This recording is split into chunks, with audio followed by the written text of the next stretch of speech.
కూటమి ప్రభుత్వంలో విద్యుత్ ఛార్జీల పెంపు, ధాన్యం కొనుగోలు వైఫల్యాలను ప్రజల్లోకి తీసుకువెళ్తామని ఎమ్మెల్సీ బొత్స సత్యనారాయణ అన్నారు. ఉమ్మడి విజయనగరం జిల్లాల వైసీపీ నేతలతో ఆయన విజయనగరంలో సమావేశమయ్యారు. ఈ సమావేశంలో బొత్స మాట్లాడుతూ కూటమి ప్రభుత్వం హామీల అమలులో విఫలమైందన్నారు. ఇటీవలే తుఫానులు, అకాల వర్షాలతో ధాన్యం తడిసిపోయిందని, ధాన్యం సేకరణలో ప్రభుత్వ విధానం సరిగ్గా లేకపోవడంతో రైతులు ఇబ్బందులు పడుతున్నారని చెప్పారు.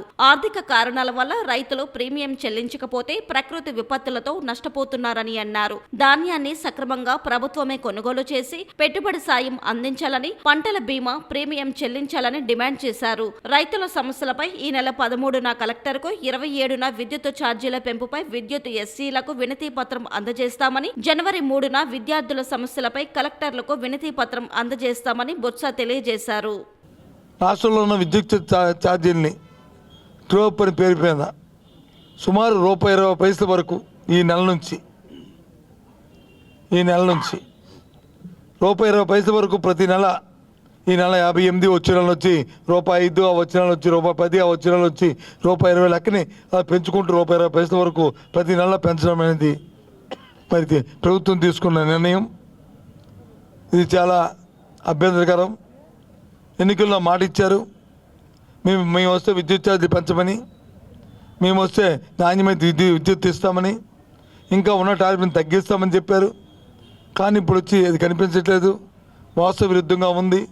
ప్రజల మీద ఈ భారం మోపడం చాలా అన్యాయం అని చెప్పని 27వ తేదీ నాడు ఉన్న ఎస్సీ ఆఫీసర్ ముందు వెళ్ళి ఎస్సీ గారికి వినతిపత్రం ఇచ్చి, ప్రభుత్వం వచ్చి ఇచ్చిన మాట ప్రకారం ఈ పెంచుతున్న ట్రోప్ ఛార్జీల్ని మరి భారం అవ్వకుండా, ప్రజల మీద, వినియోగదారుల మీద భారం అవ్వకుండా వాటిని రోల్ బ్యాక్ చేసుకుంటూ ప్రభుత్వమే ఏదైతే ఆ 15,000 కోట్ల రూపాయలు ఉందో సబ్సిడీగా ప్రభుత్వం డిస్కౌంట్లకు ఇచ్చి ఈ వినియోగదారుల మీద భారం పడకుండా ఉండాలని మా డిమాండ్గా ఆ కార్యక్రమాన్ని చేపట్టాం. ఇక జనవరి 3వ తారీఖు నాడు విద్యార్థుల తరఫున ఇప్పటికే 3 త్రైమాసికాలు అయ్యాయి. ఎవరికి ఫీజు రింబర్స్మెంట్లు వచ్చి ప్రభుత్వం ఖాతాల్లో, కాలేజీ ఖాతాల్లో వేస్తానన్నది. అంతకుముందు తల్లి ఖాతాలు వేసేవాళ్ళం, ఇప్పుడు తల్లి లేదు కదా, కాలేజీ లేదు కదా, వాటి గురించి ఆలోచన చేయట్లేదు.